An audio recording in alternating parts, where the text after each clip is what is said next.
All right, let's move on to the next question. This is my podcast, and I'm taking control again.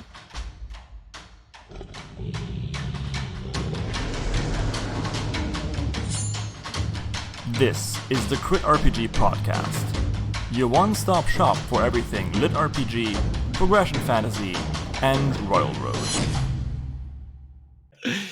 All right. Hi, and welcome to the CritRPG podcast. Today, with my great friend, Haylock! Woo! Hit me with the... Wait, what are they? Hit me with the trumpets again. One more time. Okay. My good friend, Haylock! Yeah, that's the energy I need. Perfect. There you go. Ready to go. This is fun. So, you might be asking yourself, why did he invite Haylock again? Isn't that the guy that you recorded with a terrible microphone? And to that I would say yes. Mm-hmm. Yes.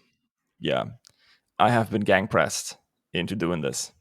Yeah, I actually invited myself because it struck me as criminal that Max hadn't been interviewed himself. Yep. And so he can't interview... I mean, he could interview himself, but, you know, that could be a bit odd.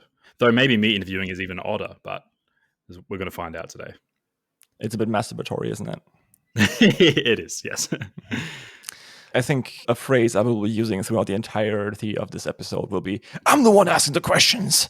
But, yeah. I should have had something installed on your side to just like smack you every time. Although, it's a weird dynamic because it's like, I don't know what I'm doing. So at some point you'll need to take charge, but also I'm in charge and I'm asking the questions. So there's a bit of a switch dynamic. There's a back and forth. Oh here. My God. This is now an After Dark podcast. Yeah, we'll get there. We're working on it. All right. So, well, go on. All right. Okay. Hey, I'm the one giving directions today, okay? Yeah, you wish. So what I wanted to talk to you about is Torchbearer. So how and why did you write this story? Do you have an hour? Yes, I do. So most of my stories used to be other stories that have turned into other stories. If I'm studying at Adam and Eve, I was in college in 2011. I was doing my international year, and I was in the United States of America, in Michigan and Kalamazoo. And I was doing this class with this wonderful guy called Andy Mosina, who I learned nothing from because I was dumb and arrogant and stupid at the time. Mm-hmm. Yeah, sounds like a college student. Yeah, I thought I would go in there and they would all be wowed by my writing knowledge, and they weren't. And I was like, okay, this is fine. Were you like that student standing up like, well, actually? Oh, God, don't remind me. I'm getting anxious. Maybe a little bit. That's all right. We were all young. I would like to think that I wasn't like that, but I definitely didn't understand the whole like learning thing. Mm-hmm. I just did stuff, and then sometimes it was good and sometimes it wasn't, like, you know, highly gifted kids bingo. Like, you start shit and then either it's good or you just quit. Yeah. Yeah, but I've always loved writing. So I wrote this story for that class where it was about a gigantic plague petrifying humanity. And then at some point, God, like capital G God, comes down and says, I'm so sorry, I fucked up. Everyone gets a free wish. Sorry. And they all had like their free wishes. And because I was a 22-year-old angsty kid, I thought I would write about this outsider who wished for something really cool, and all the others would just wish for money and fame and all that kind of stuff. And because they didn't understand this stuff, they would like all pack all the outsiders onto this small island, kind of utopia paradise / thing. Mm-hmm. And the main plot of it was, guy wants to escape, but then when he can't escape, he finds out, actually, like, why would I want to go back? Why would I want to go back to the grind, to the money, to the fame? I mean, if I can just be here and like change into animals, because that's what I find fun. That sounds way better. Yeah, but I wrote it terribly. It was supposed to be a short story, and if people already have read Torchbearer, they will understand. I can't. I literally can't write short stories. Now, like my short stories are incredibly flat because I feel like I'm rushing through them because I just don't know how to stop a plot. And then if I don't do that, I write like 150,000, 160,000 words, word beats. Yeah. Well, in the genre you're writing now, that's sort of a benefit. So Yes. congratulations. Yes. Well done. It felt like coming home. Yeah. It's literally like you don't need to edit. You just put stuff out there and you hope for the best. That didn't work out for me so well, but on the Mm. first Torchbearer Alpha. So yeah, everyone who read that, thank you so much for reading that. I'm very sorry I put you through log 3.16. I'm very sorry. For the people who haven't read it, it's a 30,000 word fight scene. So Yeah. People are very, very opinionated on those. I've seen recently a few people lashing yeah. out at the long fight scenes. It's one of those fight scenes that makes Travis Baldry go, "Fuck you! I'm going to write my own book." Yeah. Like if he hadn't already reached that point already, if he had narrated Torchbearer, he might have gotten there. Yeah, he will never narrate Torchbearer. Torchbearer is a female MC, like female MC kind of sci-fi story with a really confusing plot and some POV changes. Because I really didn't want any success on Royal Road. That was my goal when I wrote the story. Yeah, you definitely hit like I think that's the trifecta. Actually, no. I mean, that's leaving out like harem elements. That is pretty unpopular. Those are in there too, in book 2 or 3. Oh yeah. So what the quadfecta? Yeah, you hit Yeah. it. Yeah. Yeah. So you've got the female MC sci-fi point of view change. Yeah, there really aren't any POV changes, and there's not going to be a harem. But yeah, I don't really want to go into it because I'm afraid I will lose even more readers before I even start it. We can worry about that when we arrive there. If you're reading this, like if you're already read the thing, you kind of know where this is going, and it's not that bad.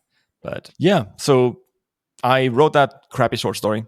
Mm-hmm. And then when I came back home a few years later, I was like, I always stopped writing and I started again and I stopped and I started again. And a few years later, I thought like, hey, NaNoWriMo sounds fun. I have no idea how I got there. And I wanted to write an urban fantasy novel.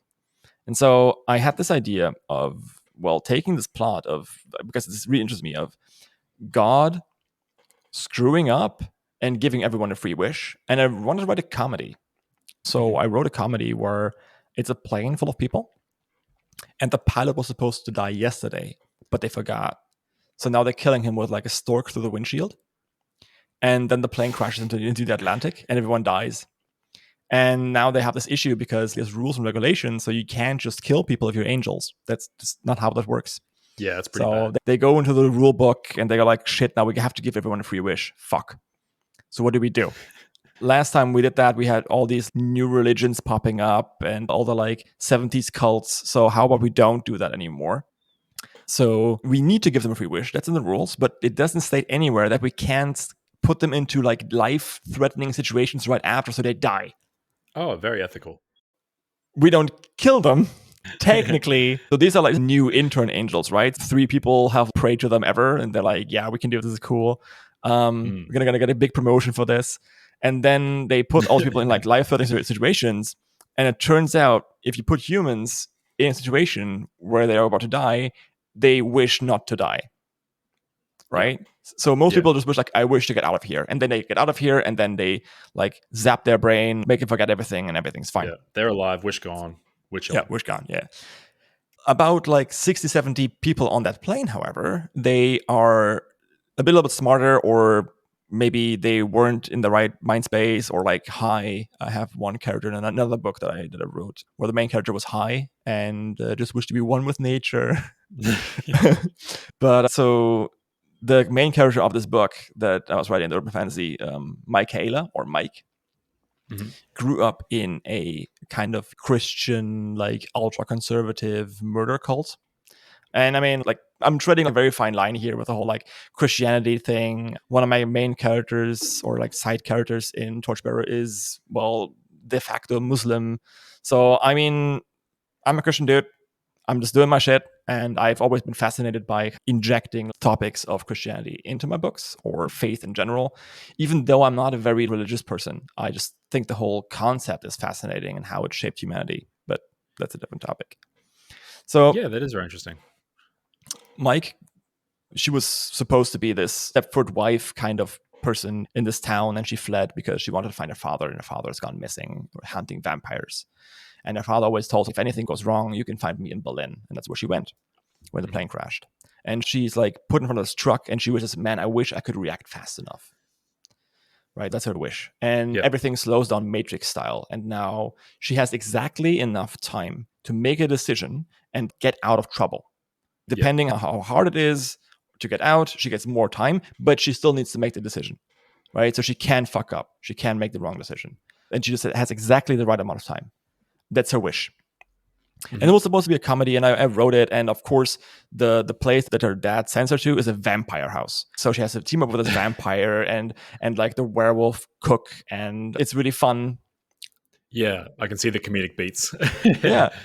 After a while, I realized actually this is not a comedy that I'm writing, and also the vampire is far more interesting. So I had 55,000 words, and I canned them. Yeah. Canned them, and I wrote a new story. Like, again, comedy, vampire. I wrote the entire thing from the vampire's point of view. That crashed and burned too because it wasn't a comedy. So I threw that out. Another 65,000 words gone. All experience, though. It's something. Yep. And then I wrote a book called The Flower, the Wish, and the Blood.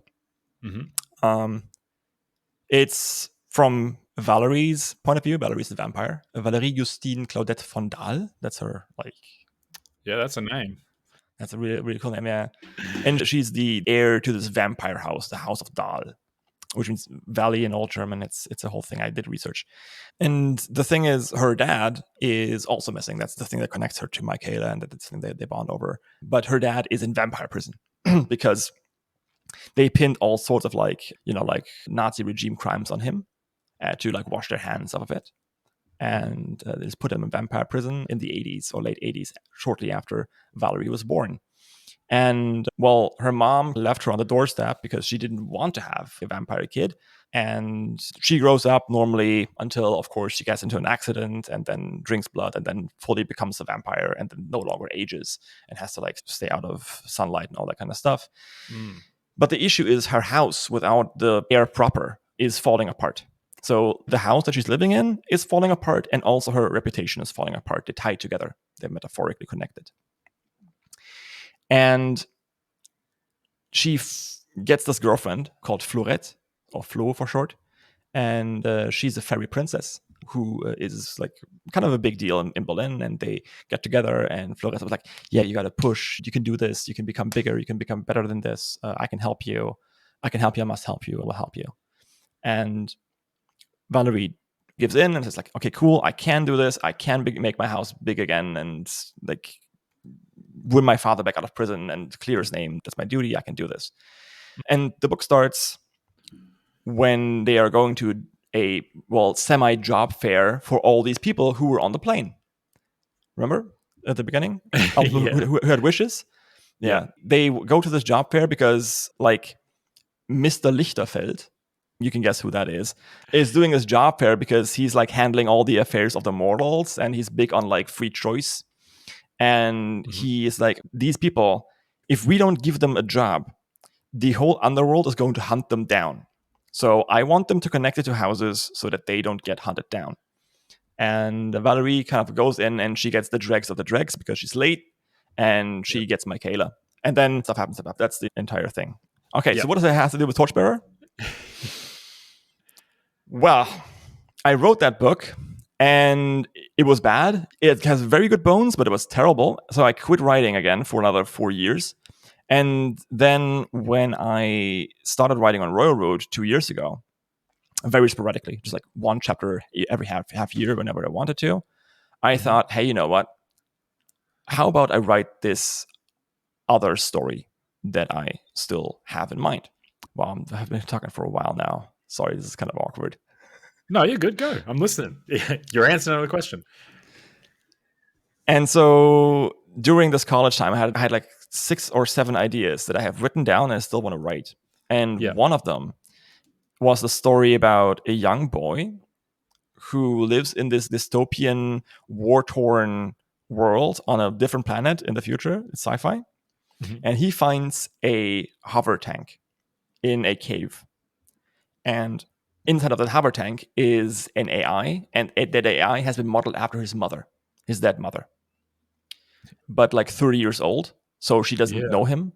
and right, so that kind of thing. And I Yeah. had this like really cool action scenes planned. It was like assembly plans, but the book never really took off because it was supposed to be this coming of age, I don't need my mom anymore story, but I didn't really want to write it. But I found again that the AI character is way more interesting. What does it feel like if you're stuck in a computer and there's a huge time gap? The last time you did this, you were actually winning a war, and now you're, Yeah. You're just a copy of a frame, like space and time. or are you the real person? Are you not? Right? You don't know because you feel real to yourself. And so I took that idea and I just wrote the beginning of that. So I had this character called Chris, and I put them in, and I put Samantha in, and the book wasn't really supposed to be an isekai at the beginning anyway. And then I wrote the first chapter and I was like, actually, this could be a really cool isekai. What about if this main character had already been isekai'd once and then did all the hero journey and did the heroine's journey, had all this cool stuff, built a community, and then at the end she lost it all and now she wants revenge and Yes. builds this AI. And what about if she actually, maybe or maybe even not, really gets stuck in the computer? If it really is her, what if we don't know as a reader? And that's how I started Torchbearer. It's the general plot. Main character Yeah. got isekai'd. Sam has the power to advance technology. So out of a stick, she can make a spear. Out of a spear, she can make a lance. Out of the lance, she can make a primitive rifle, maybe, or something like that. As long as the concept is connected to what she wants to achieve, she can pump her wish energy into it, and that thing will change into something else. The only limitations are if she can't imagine it, she can't do it. And the further you go away from the original object, the harder it is to do. So if you want to turn a stick into a laser rifle, it's going to be very hard and it's going to take weeks. Yeah. That's the idea. And so she saved up all the energy, builds a cool laptop for Chris. They sit down, connected to the laptop. That's where the book starts, with all the senses coming into play. And then she presses the button and everything goes dark. And suddenly there's like error messages. And someone's trying to download some sort of virus onto her. Yeah. And that's where the book starts. The cold open. Yeah. Yeah. Wow. I can see how you get the energy to write it because it's, I don't know, it's a merging of so many ideas and like, especially on, it's like ideas from past projects you've worked on, or ideas from past projects as well. Yeah, it's super cool. I'm very excited to see the relaunch personally, but I suppose I'll have to wait like everyone else. What a shame. I mean, it's not like I haven't been posting chapters of it on the Discord. Yeah, I know, right? Crazy. Wherever could I find them? Yeah, well, in case you're wondering, I have a very small circle of friends called CritRPG, and this whole podcast actually started as me having burnout-ish, like mini burnout, sitting in a spa, sitting by the pool, reading a book, and putting it down like the cat in the meme, going like, I should do a podcast. And hang on a second. Yeah, actually, I thought like, hey, how cool would that be? I mean, I've done a podcast before, just a role-playing thing for friends, not under my name, just a small thing. And it would be really cool if, for example, I could get host on and talk to host, but then host said, I'm too shy, senpai, no, Yubaka you. His real words, actually, he said that. You can quote him. Yeah, absolutely. Absolutely. He called me a sassy baka and... Tsundere host. Yeah, then Tsundere host, yeah. And then he kind of inflicted that curse on you. So you were my first guest, and here we are. And my Australian ass was like, let's go! I'm down. I want to talk to you anyway. I'm all about it. Yeah, it was fun. That's so funny. Yeah, I remember I received a message. He's like, I'm sorry if I sent that your way and you don't want it. I was like, I already agreed, man. I'm in. Hilarious. I hope you can appreciate I chose the most annoying jingle I could, but do you like numbers going up? Well, so do I. Which is why I would like you to like, subscribe, and maybe even check out my Patreon. Recording, editing, and hosting these podcasts takes a lot of money. So yeah, I need funds, you need more content. It's a deal made in heaven. Did I mention the episodes on Patreon are ad-free? All right, from there, I was going to ask you, what's the best advice you ever got as a writer? What was it? Quit. Oh, No, actually, it's advice I couldn't really handle at the time. It's advice I didn't know what to do with. I was always one of those anxious people who wanted to be like super prepared before they started yeah. anything, so that they don't fail. Right? Mhm. Oh, yeah. Yeah. Spoiler alert: that doesn't work. There's no way around failure. You got to be okay with failure because Mhm. that's a superpower that you got to have. That's where the growth comes from. I'm getting there. So the one guy who left me a 2.5-star review, I really appreciate that. Like I really do, but it still hurt my feelings. Yeah. No, I love to hate that review, and I enshrined it and printed it out because the problem with that is it was gut wrenching, but it's also true. Yeah, he hit the insecurities right. Yeah, yeah, very good Yeah. points, and that's like you can't just dismiss that. No, yeah, that's the most brutal feedback. Exactly. So no, the advice I actually got or took was from I forgot his name. He wrote Hand Me Down World. Which is like a very interesting book. Like it's not a LitRPG at all. Like Mhm. it's a like very literary book. Lloyd Jones. He's a New Zealander actually. So he told you to quit writing? No, he didn't. Specifically? He actually told me like all this preparation, all this like education that you're getting, you don't need it. All you Mhm. need is the desire to write. And Yeah. I still have that. He wrote this in his education in the book. Just have a desire to write. And I think that's pretty much the only thing that really matters. But I know that everyone is giving this advice because I've been hosting this podcast for a while. So for real, for craft, my advice that I would give is find friends who you trust to like you, even when they completely crush your work. Mhm. Right. So the way we're communicating on CritRPG on our Discord, I'm very happy about that. I'm very happy I met you guys, and I'm very happy that I'm part of this community that actually allows us to grow together. Right. I mean, look at Yeah. Sean. Oh, yeah, absolutely. Yeah, Mm, and I couldn't agree more about that advice. Yeah, it's mm, finding people that I think also receive it's something about receiving critique from people that you trust mhm, and love, like it hits different. There's no like there's no subconscious part in your lizard brain like pushing it away saying like no, they're wrong, mhm. they're wrong. Like for people that you trust and have your best intention, like have the best intentions for you in mind and want you to succeed. Yeah. When they hit you with feedback, like it Mm, strikes. It yeah. takes hold. Yeah. Yeah. Also, like it makes it safe. Yeah. So you're just Yeah. scared about the feedback. You don't waste like 30% of your brain energy trying to fend off anxiety or something like that. Yeah, Yeah, it's absolutely. Even something for that. giving advice, it's giving Mm, advice is so hard. My like even when I first joined, my general, my dogma was to only give good advice, like only hit the things I mm, liked, like mm, don't kick an artist down. In the months since then, I think that was doing people a disservice. mhm. You know what I mean? And Yeah. if I hadn't felt comfortable with the people I was in a group with, then maybe I Mm, wouldn't have had that realization. I would have just been like, mm, just be nice to people, be a mm, wholesome impact on everyone that comes across you. But for people that are truly trying to improve the craft, which I think every single one of us is mm, genuinely like trying to mhm, improve and get better. You know, mm. you I want the advice that hurts. As much as it Yeah. sucks to read, like that's what I want. I want like it's Yeah. already helped me so much. Like when I'm writing new chapters, I'll write a sentence and I go like, "Oh, that's what X said Yes. at X time. Yes. I'm doing it again. Stop." You know what I mean? Like that's so helpful. Yeah. It helped me with the plotting. Torchbearer Alpha very much just continues like slap, slap, slap, slap. No sequels, only scenes. It was fun to write because something Mhm. always happened and drove the character forward. The plot just drove itself. But you gotta have some sequels. You gotta have time for your character to actually process what's going on. Because Yeah, even though it only happens in the book in the span of a few hours, in the real world it's months. So yeah, you gotta slow down. Even if it doesn't really make sense for the characters. Like there's a battle and they're like talking for 2 pages. yeah. If you're reading it, if it's done well, it's okay, I think. Yeah, no, I also think it's important. It's a weird thing, and like this could be going down like a craft rabbit hole. But yeah, it's you like you said, like the epitome of it is being in like a battle, and everything's crazy.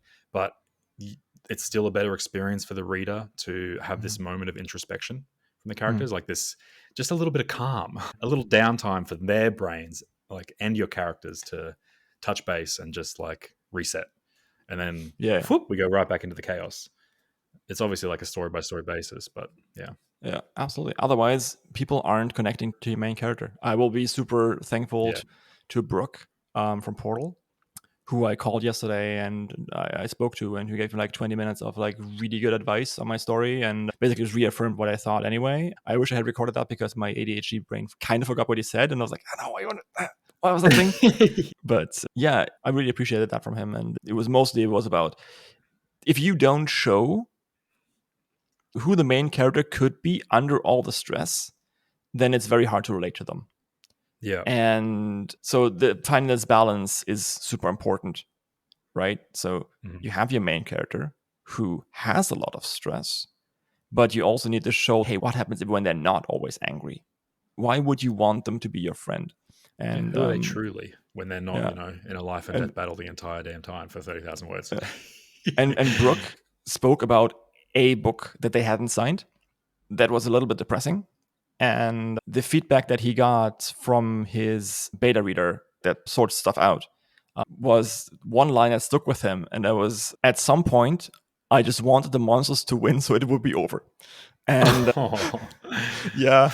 man. And I have to say, I hope it's okay to say this, Brooke, but I have to say, like, this was in a book that was otherwise perfectly written, wonderful, beautiful prose, but it had the same issue that my book has, where it's just one constant barrage of emotion, right? Yeah. Yeah. So, Just bang, bang. yeah, I mean, I have been that friend. I have been like super depressed, who's always sitting around just moping, like, oh, my life sucks so hard. And if you are in that position, you literally cannot think of something else. Like, it's impossible. It's the worst affliction you can have in life, I personally feel, because it suddenly feels as though anything you do has no meaning whatsoever. Yeah. There's no hope. Yes, It's just, exactly. yeah. And writing that is surprisingly easy, but it's tough as nails to read, and you don't want to read it because you Yeah. don't want to be in that space. So you have to have Mm. some sort of redeeming factor. The other thing is true too, though. If your character always just succeeds, or if it's a cozy fantasy that is just cozy all the time and no tension happens ever, there's no challenge, that also gets numbing after a while. It's the chemicals in your brain, right? Because Yeah. if you're reading a book, ideally, you suspend your disbelief so much that you live in that character's head and body and you get all these emotions. And that's what makes humans human. And that's why storytelling exists. That's why I call history history, because everything is a story. This is how we evolve as humans. We talk to each other, we connect, we communicate. And we do that because our brains are made so that when I tell a story and I do it well, you learn from it. If I tell I was scared because there was a saber-toothed tiger and I was running for my life and I felt really anxious, then you also feel anxious and you learn a saber-toothed tiger is not a good thing. I should run away from that. Yeah. Right? Yeah. So this translates then to stories these days. If you're like watching a superhero movie or whatever, you're getting all these different emotional beats. And the amount of chemicals in your brain is limited. There's glands, there's adrenal glands, dopamine glands, and so on and so forth. And they get empty after a while. Have you ever laughed so much that it began to hurt? Yep. Absolutely. Right? And that's because the dopamine that gets like pushed out when you're laughing is a finite resource. And when that stops masking the pain of your muscles contracting, that's when it starts hurting. Oh, wow. Yeah. I never made that connection. And that's when you want people to stop telling jokes after a while because it hurts. It actually fucking hurts. Yeah. Absolutely. Yeah. You got no more dopamine numbing the senses. That's interesting. I hadn't thought of it that way. So if you stick with the same tone for too long and we're not bouncing around and exploring other things, you're just you're either, if you're in an action sequence the whole time, your epinephrine or adrenaline, I think they're the same thing. It runs out and you're just like, I'm good. You know what I mean? Like it becomes a chore. Yeah. Yep. Interesting. Yeah. I hadn't thought of it from the brain chemical side of things. I just thought of it as a like you get bored side of after doing the same thing for too long. All right. Yeah. That was a fantastic answer. The best guest I've ever had on this podcast. I haven't had a better answer to that podcast. I mean, that question. It's been a long day. Wait, what? my brain does not compute. Excuse me? Yeah. Okay. So I meant to say, because I'm infinitely funny, that your answer to that question I asked was the best answer that I've had to that question on this entire podcast. Implying Thank that you. I've interviewed a lot of people. Yes. I find that jokes get funny when I explain them. So, For those of you who don't know, I'm German, so that sounds like a very true statement. Yes. yeah, and I'm Australian, so there's been quite a few times when I've just like railed something out at you, and you're like, "Wait, what?" And I was like, "Oh, sorry, that was Australian for this. My bad." Basically, every sentence that starts with "struth" or "crikey," I'm like, okay, cool. I can just zone out and then ask for clarification later. Yeah, sorry. Can you repeat that in English, please, and thank you? Oh, hilarious. All right. I feel like Siri. Yeah. All right, let's move on to the next question. This is my podcast, and I'm taking control again. Yeah. What is one thing that you learned while writing that you would love to go back and improve on in older works? Yeah, you gotta like iron it a little bit in more. The segues are a bit harsh. This is my podcast. All right. I'm Australian. I don't know social norms, and we're making it work. Yeah. So sorry, what was the question? No, I'm kidding. But one thing I could go back to. I know these questions from somewhere. I just don't know where. I count them. I think I would go back. I would keep writing. Mm-hmm. So when I wrote Flower, Wish, and Blood, and I got very anxious about it, I would just go back and not stop writing, and I would throw this shit out on Royal Road way sooner had I known Royal Road existed. Get yourself a friggin' like bad pen name. Make it a pun or whatever. Just don't do what I did. Don't use your online persona. Let's make a throwaway account and just post a story. See if people like it. Set your goals low, like criminally low. Like if I get 5 readers for every chapter that I write, I'm doing something right. That was my first goal. I got them and I was like, awesome, cool. Let's see if they stay for 5 chapters. They did. I was like, but maybe how about 10? Because at this point I was at like 50. I was like, okay, cool. 10 is good. And then at 50. So having low expectations and then surpassing those is way better because it keeps you going. All right. So set your goals very low. To this day, when I open a Road in the morning, check my stats, I close my eyes and I go like, how many people do I want to have read my chapter until now, the latest one? And it's like 5. And then I look and it's 10. I'm like, yes. If I had gone, I hope it's 100 and then it's only 10, I would be like, oh man, I'm bad. Yeah. So yeah, like set low expectations and surpass them constantly. Mm-hmm. Right? So set the expectation not to succeed, but to be validated for your work. It sounds super weird, but that's the advice I would give to my younger self. And for writing itself on the book, for Torchbearer, definitely sequels. Like, scene in a sequel, the scene is where the action happens, the sequel is where the thinking happens. Write more sequels. Like, Samantha, give the poor girl some breathing space. Yes, she's angry all the time, and that's her main characteristic. Okay, cool. Yeah, we get it. But take a moment, right? Take a moment and maybe also explain this a little bit more, because you're not fucking Fitzgerald or Grant. Like, all these illusions go over people's heads and maybe they're not that smart to begin with. So sometimes just state what's happening. First of all, how dare you? Yeah. All of my readers are so intelligent and they get everything every time. Are they intelligent enough to click the subscribe button on your Patreon? Some of them. There you go. Those are the 500 IQ people. Speaking of which, if you're listening to this, there's bonus material for every single episode of this podcast on Patreon. I cannot stress this enough. And when I say bonus material, it's ad-free. It's uncut. So you can, for example, listen to Void Herald give love advice. You can listen to Raven's Dagger completely demolish Rhaegar, which is okay, by the way. We spoke to both of them. We were having some fun. You can listen to all the raunchy and really fun jokes that I couldn't put into the main show. So yeah, go ahead, click that link. It's only $5, and that's like $1 per 2 hours of bonus content. So I think that's a pretty freaking good deal. I'm subscribed. Why aren't you subscribed? See, Haylock subscribed. Yeah. He subscribed, and he even subscribed after he got on the show, so it wasn't a bribe. Yeah, that's true. There you go. Yeah. Speaking of smooth segues, that was a good one. You've been practicing. Thank you. That was nice. You didn't just screech at me. No. Yeah. Did I screech at you? Oh, no, I did to you. Like 10 minutes ago. Oh, maybe I should have gaslit you and told you that never happened. Please don't. What? No. My transition was smooth.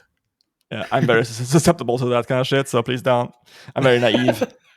All right. Sorry, I was just joking. Yeah. Oh, hilarious. Yeah, I totally agree with your writing advice, though. Setting expectations, I think that's the biggest reason why people quit. And quitting writing is like, I don't know, man. Even if you don't make money from it, or if you don't go full-time, or whatever grandiose goal you have, it's such a good hobby. You know what I mean? Like, it's such a healthy thing. It's such a fun thing for me anyway.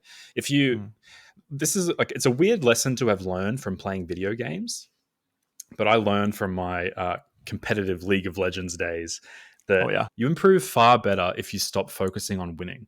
This is directly correlating to writing. If you focus on winning a game of League of Legends, when you lose, you get mad, you get tilted, you feel like shit, and you don't improve. You don't look at what you could have improved. You're just raging. You're getting mad at your teammates and blaming them. If you're a writer, you're getting mad at readers and blaming them. Like, if your goal is to instead improve and get better, that's why you're writing, because you're trying to improve and get better. You'll improve and get better, and you'll make better stories way faster than if your goal is to make X amount of money or to make this amount of followers or whatever. Because if you miss those things, you're going to rage out, you're going to feel terrible. Make improvement your goal. Yeah, exactly. And this goes back to stoicism. I'm not like a staunch stoicist or something like that, but I do think there's a certain helpful element to understanding what's in your control and what's not. Setting your own expectations is in your control. Winning in a game where you need 4 randos to have more than 2 brain cells rub together, god damn it, is not. Right? Yeah. So I completely agree with you. I'm not a very angry person in general. I write that all on the page in general when I can. The League made me rage. And that's mostly because you got this idea of, if everyone only did what I thought was right, then I would have success. But you forget that you are the person who defines what success is. And if any of you are listening to this and you're thinking like, oh, well, Madix, he lives in his fucking mansion and he has Mai Tais with Shirtaloon on his Ford yacht every weekend. No, I don't. Wait, what? You don't? No, I don't. He lives in Australia. That's you, Haylock. That's you we're thinking about. We're taking this like switch too much. You're the person who has Mai Tais with Shirtaloon. Yeah, I'm more of a mocktail kind of guy, but you don't know. I could be. He doesn't. It's not my yacht. It's not my yacht, but I could be on Shirtaloon's yacht. You don't know. I'm on the beach. He could roll up. You got a grappling hook. It's possible. Yeah, I can swim. I don't even know if Shirtaloon has a yacht. He doesn't seem a yacht guy. He could have a yacht. Yeah. He has the ability. He probably maybe has the ability. I don't know. I don't know Shirtaloon. I've never spoken to him. Yeah. This is all conjecture. Me neither. But yeah. Again, I'm like, before anyone takes it out of context, I was joking, right? I don't know if Shirtaloon has a yacht. I know he bought a house, and I'm super happy for him because he's the guy who literally brought this entire genre to where it is today. He had lots of help, of course. Even people who shall not be named, like people with like weird copyrights, for example, they did their job, right? They did a lot of work to push this genre to where it is. And if they hadn't written good books, we wouldn't be here today. So I'm really grateful to all of them. Their success is amazing, and I don't want it to have any less. That's what I'm saying. Definitely. About that. Yeah. Dude, I could not agree more. Like, I hate people punching up and I hate people punching down. Like, and it happens everywhere. But I'd really hate when it happens with authors. Like, you get new authors coming through very successful and they start this like bashing on the ones that paved the way. You know what I mean? And vice versa. You know, it can go both ways. I'm not going to name any names either, but I have had some pretty bad interactions with certain authors that are were pretty well established. But yeah, it's not a good look. Don't do that. Yeah. That's my writing advice. Hey, be nice to people, especially other writers. Yeah. Be a kind person. Rising tide lifts all boats. Yeah, I spoke with Carolax as part of their, being the main publisher of Timeless Wind, and they said the same thing. They said rising tides lift all boats, and there's enough readers out there. There's not enough books. You literally Yeah. cannot write fast enough for people to read at the Yeah. speed, right? So yeah, but going back to the earlier point, let me think. Which one? Oh, yeah, the point of Madix is so important, and he has like Mai Tais. Yeah. I don't. Yeah. I'm literally like making negative money off of this stuff because I like doing it so much, and it just really feels good. It feels good doing the podcast. It feels good doing writing, and I am honest. I'm not looking forward to going back to my job. I'm on leave right now, so that I can write. I'm just taking a sabbatical, but at some point I will have to go back to my job, and that means, well, less podcasting. That means less writing. I literally couldn't do the stuff that I do if I go back to my job. So we'll see what happens, because right now my entire week is completely packed with editing and writing, and then if like some sort of company comes in and wants me to quote unquote work for them, Companies. yeah. So yeah, if you don't want that to happen, subscribe to my Patreon. I was going to say, yeah, you can fix that. Hey, you, press that subscribe button. Yeah. Thank you. There you go. Yeah. Again, smooth segues. Smooth. Oh, is that Gideon the Ninth up behind you? Yep. No, it's Norna. Harrow. Sorry. Harrow the Ninth. I have terrible internet. I haven't actually read. I've only read Gideon. I intend to read the rest of them. Gideon kind of broke my heart. Oh God, yeah. Like I thought. Okay, so Tamsin, you're probably not listening to this, but I thought, yeah, this is mildly interesting. This is really good. This is a very forgettable book. And then I got to the end, and I'm still thinking about the end like 8 years later. Yeah, I was going to say, yeah. The entire book, somehow, everything was forgettable until the end, and then suddenly everything else was like, oh my God, I need to, like, why is this? Get out of my head. Yeah, I couldn't agree more. I literally had this, it was 2 weeks ago. I went to buy my third physical copy of The Name of the Wind, which I know you love talking about. My third physical copy, because I have lost 2 copies from having lent them out to people, and I've lent them out so many times, and I have like severe ADHD brain. I have no idea where it went. So I bought a third copy, and I saw Gideon the Ninth on the shelf, and I was like, there's a bunch of sequels. Damn. And then I looked up when it was released, because I bought it on release. Like I remember seeing the original her Reddit post advertising and all that. I read a sampler from a publisher. This was like in the early days of Kindle. I was like, oh, cool, I can read a sampler here. This is free. This is nice. This is really good. I want to read that. And then I bought it on release. Yeah. Yeah. So I got it on release, and I was like, that was like 2 years ago. I was like, isn't she traditionally published? How does she have so many books out? It was not 2 years ago, but it's still haunting me. It's been almost a decade. Okay. Like, yeah. The years have flown by, and it's a very divisive book, very explorative though. I think even the people that didn't like it can admit that, she tried some new things. She got a bit wild with it. Yeah, and not as wild as she could have, because in the end it is a murder mystery. Yeah, and I thought somehow the whole going down into that weird door thing and then coming back out and then going in and out was a bit weird. Like it felt a bit like separatory. Yeah, it's like a bit disjointed, but I think that might have been intentional. Yeah, I think so too. I think I think I cannot quite appreciate how smart this woman is. So yeah, it was meant to get confusing, and I was sufficiently confused, Tamsin. Yeah. Speaking of books, though, your boy's got a smooth transition. What's one you love, and why is it awesome? And why is it The Name of the Wind? Actually, that wouldn't be the book I was calling out. I would call out Leadership is Language by David Marquette. Hey, I can see it up there behind you. Yeah. For those who don't know, we're on video. I guess I already asked about a book on the shelf. Anyway. We're on video, but Haylock said that he didn't shave. And what was the quote you used? You know what a bunyip is? What? A bunyip? Nope. It's essentially Australian Bigfoot. Okay. Yeah, it's a mythological creature that haunts the billabongs at night. And I actually don't know much about a bunyip, come to think of it. But that was the comparison that I just made up. Isn't the Australian unofficial national anthem actually a song about a guy stealing a sheep and then drowning himself in a billabong? Yeah, Waltzing Matilda. Yeah. Yeah. Yeah, Yeah. the Matildas, the Australian soccer team, football team. Sorry, Mm. my bad. Yeah, they're called the Matildas.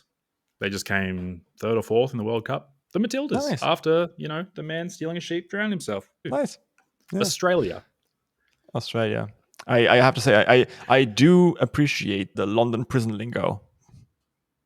Yeah, after I explain it to you. No, that's fine. Yeah, I'm just having some bit of fun. My German accent isn't really all that bad, so let's skip about the historical implication of my country. Oh yeah, no, we're not going to do that rabbit hole. What's this? Another ad? Yeah, because I'm not Zogarth and I really need money. Joke aside, if you're enjoying this podcast, check out Patreon. Like, subscribe, you know the drill. Speaking of Patreon, by the way, there is at least half an hour of content for every hour of podcast you're listening to. For Raven's Dagger, for example, we have 2 hours of bonus content that you can enjoy. All right, I'll see you there and enjoy the show. So books that I... Yeah, so leadership is language. Yeah, that's a pretty freaking good book. It doesn't have to do anything with LitRPG, but I really like reading it. I also liked reading Turning the Ship Around. But in this one, he really explains not why the general concept of leadership, but literally how do you do that? So what changes can you make in your language when you lead? So that's why I like it. But for fiction and for a non-funny answer, the first book that came to mind was Mistborn by Brandon Sanderson. That doesn't need a shout out. I really think it's awesome. Like the way it starts with a heist with Kelsier. I like the whole play on the Messiah thing, and then the double blind. That was I personally still think that Mistborn is one of Brandon Sanderson's best books. I couldn't agree more. Amazing. Yeah. I wrote my master's thesis on it. Oh, did you? Yeah, I wrote about queer hermeneutical interaction in the Mistborn quintology back then. And otherwise, one book series that I really liked was Django Wexler's The Thousand Names. Names. Haven't read it. It's a relatively unknown book. Django's a pretty cool dude. I haven't talked to him ever. We're not friends or anything, but he seems like a pretty chill guy. He's one of the few people I actually follow on the space formerly called Twitter. I have no idea what it's called these days. And it's Napoleon's entire career through a fantasy lens. Oh, wow. Yeah. It starts with this garrison in, not Africa, not North Africa, where these people have been driven out by the forces of, basically the Egyptian kings after this uprising. And this really charismatic leader forces their entire army, even though it's beleaguered from all sides, to march through the desert to find an artifact called 1,000 Names. Mm-hmm. And the first book really isn't all that magical. It's just sometimes here or there a little bit. But then in the second and third, it gets increasingly more magical. And basically, he took the French Revolution, Napoleon's life, as a carbon copy. Yeah. And then it literally goes all the way from Africa to France to Russia and back. It's a really freaking good story. Really freaking good. Why is it awesome? Because of the historical stuff, right? But also because the characters are so freaking good. He has this old grizzled war veteran who actually just wants to stop. He has Winter, who is a woman who cross-dressed to get into the army to escape an orphanage. And she got into active duty, and now she has to try to keep to herself and hope that no one actually finds out who she is, who she really is. And she's haunted by these memories of, something, right? So how can someone haunt you even if they're dead, I think is the tagline that she uses over and over again. And I've stolen some ideas from that book. For example, the flashbacks that I do, I think are loosely inspired by Django. So Django, if you're listening to this, thanks. And if you want to read his books, like 1,000 Names are a really cool book. He also has another book series that's about a badass girl warrior with magical arm blades on a techno-magical cruise ship that goes around and teleports kids onto it to train them into assassins to fight against something. And Neat. that's a fucking good book. Like Django Baxter is criminally underrated. Yeah, that is a premise. Holy. Yeah. Django Baxter is criminally underrated. Yeah. Any authors that can do good characters, man, I will forgive almost anything. Mm-hmm. You know what I mean? Like, I think the epitome for me, I always think of, have you read the Malazan Book of the Fallen? The Steven Erikson? Of course. I read the beginning, it wasn't for me. Yeah. So also kind of the same. The first book, like, it's so disjointed, and I have a brain similar to yours. Like, yeah, I don't know. It's all over the place. It's intended to be obfuscating. You're not supposed to feel grounded where the hell you are. You have no idea most of the time. But the characters, man, oh my God, the characters. They're beautiful. I don't know how to pronounce it properly, but like Iscarel Past, man, like I forget storylines and I forget books entirely sometimes. I forget, like I can watch a movie a year later, I've forgotten. I still have lines from the Malazan Book of the Fallen in my head from like 10, 15 years ago. I never forget a plot. You don't? Damn. Okay, maybe our brains aren't the same. Maybe you got the left half, I got the right, or something. Yeah, mine's chaos. It's kind of cool because I could like every time I watch something, it's like, oh yeah, it's like a genuine surprise because it's gone. I look at the thing and I can rattle down the plot, but some of the nuances, of course, are lost. I'm not some sort of savant. If I were, I wouldn't be writing what I write. Yeah. Oh, come on, man. You might be a savant. Yeah, I mean, I wouldn't have to rewrite the entire like beginning of Torchbearer. Right. We would all have to rewrite if we allowed ourselves. Yeah, absolutely. I actually noted down, was it 1,000 names? Yes. I wrote that down a little more bad because that's the way I need to digest history. This is like a total aside, but I need history to be entertaining. It's the weirdest thing. I find it endlessly fascinating when it's delivered in the right way. Like people always go on about like George Carlin's, I forget what it's even called, something history, but like it's just him narrating like in his like, and then they did this. And I tried it. I just couldn't focus. But if I listen to like a comedian like Chris Stefano, yeah, he does like horrible histories, and it's just a comedian saying it, but it's so entertaining and interesting and horrific because history is terrible. It's horrible. You know the meme where it's like me as an 8th grader learning about history. Man, I sure hope that my life will be as interesting someday. Me at 25, it was supposed to be space travel. It was supposed to be space travel. Yeah. Why is it like this? Yeah, that's so true. Yeah, the Chinese curse. Yeah. May you live in interesting times. Yeah. Yeah. I mean, we certainly do, but it's such a weird thing. Like the times are currently very interesting, but also horrific, but also better. Like, you know what I mean? Like your survival rates for most things are like amazing. The fact that I can just mosey on down to the corner store and get anything I need is wild. Yep. Imagine that, even like 100 years ago. All right, this I guess is the meta question. What's this? Another ad?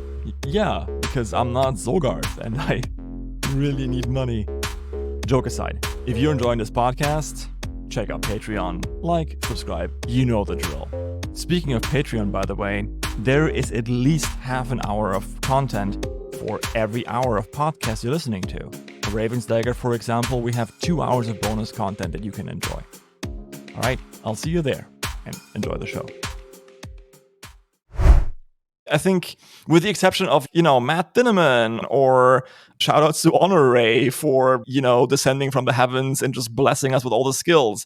Like, it's... If you're not one of those people, I mean, I've written some books, but they weren't very good. And Torchbearer is the first book that I'm actually, like, finishing and publishing. So I'm learning a shit on here, and I'm mostly learning what stuff I need to avoid. We spoke about this in one segment, right? So make the main character relatable. That sort of shit. And I'm going to try my best, and I hope you like it. And if you don't, I promise you at least one more book, maybe 2, depending on whether or not someone wants to publish this thing. And if they do, awesome, great. I'm going to promise you at least 2 more books. And if you want more of it, well, I got way more planned. I did mention the Bernard dog, right? You did, yes, with the German accent. Yeah, just think about it. Oh yeah, please rubben Sie mein Belly. If you want that character, go click and give me a good rating. You got to read it. Yeah. That's the kind of promise I can get behind. Yeah. And I don't think... A few of the examples you gave, Schertaloon and Matt Dinneman... I'm not very humble, am I? Like, I'm going to compare myself to Shurtloon. No, I'm not. No, I think it was an unfair comparison because they wrote before, right? Like their first books in this genre came flying out the gate, but I feel like they probably made the same mistakes. I think Shurtloon is actually was a PhD candidate for literature when Yeah. he started writing He Fights with Monsters. And I know Honor Ray, for example, wrote 13 other books. She talks about it in the podcast episode that you probably have listened to before if you listen to this. Yeah, I'm so excited to listen to that one. I'm in the past right now. It's not released. It's terrible. It's so dark here. It's going to release tomorrow as we're recording this because, again, Oh, I'm going on vacation. And dude, you know how annoying it is for you to be interviewing all these authors that I respect so much, and then you're like, dude, we had this conversation, it was amazing, and then I have to wait like 3 weeks to a month to hear it. Yes. You're like, oh, she talked about this. I'm like, okay, I can't read it or I can't listen to it yet. Why are you telling me? I'm going to actually start releasing the entire episodes without ads and anything on Patreon. So exciting times. You can listen to the entire thing all the way through without ad interruptions. One more reason to press subscribe and join me. We can talk in the comments. It'll be wonderful. I'll tell you wholesome things. I'll whisper sweet nothings into your ear. Yeah. And I'm just saying, Void Herald said to subscribe to me. Raven's Dagger said to subscribe to me. And if you're not listening to those people, like, what are you even doing? Yeah, dude, forget me. Forget I said anything. Listen to those guys. Accept the apostles into your heart. Yeah. See the light. See the light of Raven's Dagger. Yep. I still think his name sounds like a cultist name. And then he writes like Cinnamon Bun. Yeah, it comes flying out the gate with Cinnamon Bun. Yeah, that book has a special place in my heart because I was like mid like wild anxiety breakdown and was like, I need a book. Everything is violent. And then I listened to Cinnamon Bun while I was working, and it was just what I needed. For me, it was He Who Fights with Monsters. Yeah. I was legit in burnout. It was 2020 to 2021. Like COVID restrictions were just getting a little bit less tight. And I was like, you know what? Fuck it. I'm going to fly to Italy. And I just went to Modena and got that audiobook because I wanted the longest audiobook I could find on Audible. And that was actually He Who Fights with Monsters. I was like, the cover looks a bit weird. Like, what the fuck? What the fuck is a LitRPG? You know what? Whatever. And then I started listening to it, and I just fell in love with it so much that I listened in 1 week through the entire first 3 books, maybe first 4 if they were out by then. And I just sat on this bench in the Palazzo Ducale. Yeah, nailed it. Yep. Yeah, as an Australian, I can. As an Australian, yeah, of course. Italy and Australia are very close together, dear American friends. Love coffee. We were good at making it. The Italians would stone you for this. What? I think we'll start a new war. No. And I sat there and like listened to all these books or watching like lizards and ducks and didn't move from the spot until I got up, got myself one of those like amazing lemonades they have. Like, holy shit, Italy has good lemonade. And ate some fresh Italian food like pasta fresca.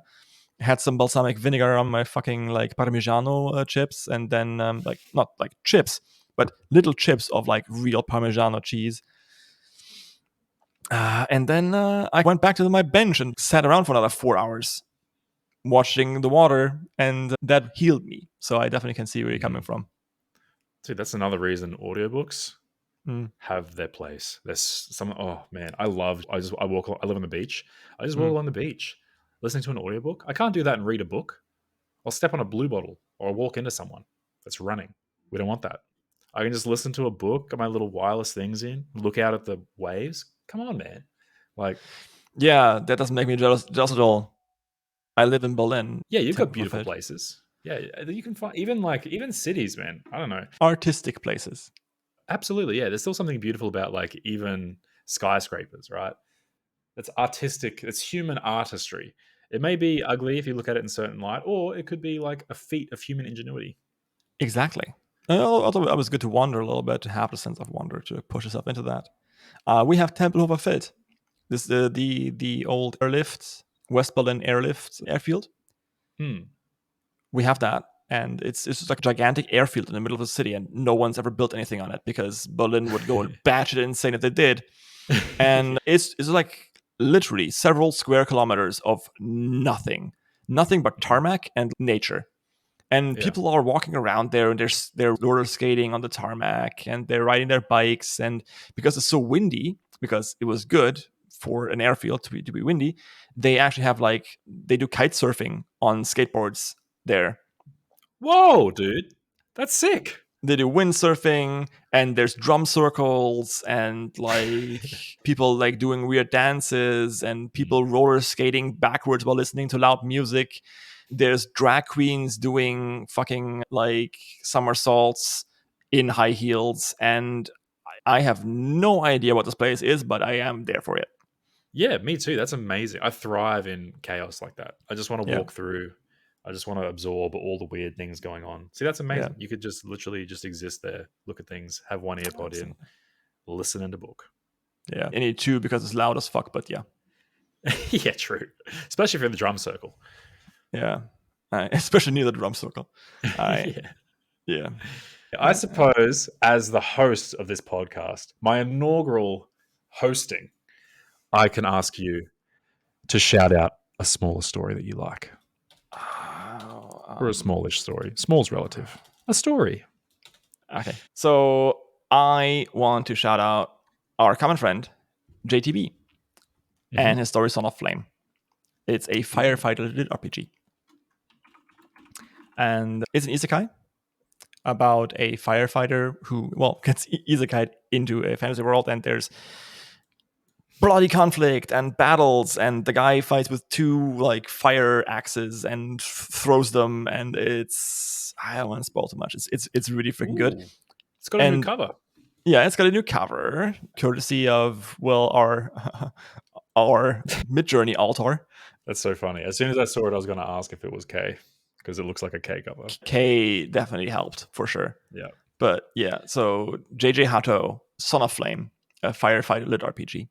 Go give it a read. I'm going to link it below the episode.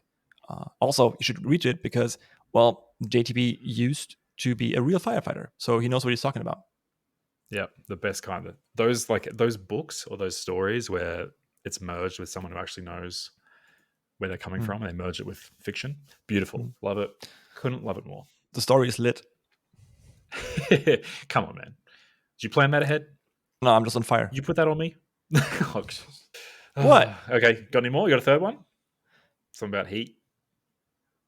I mean, all the other books that I've read recently, people know. Oh, actually, I think by now, isn't Mizar's new story out by the time this podcast releases? Now or release now? By release now. Oh, I don't know, man. I've been very far away. I also intend to read JTB's. Yeah. I intend to read Son of Flame, I should say. It's on my to be read list when I have, when I'm not working 12 to 14 hour days. We should really read that book. He's going to ask the right questions. But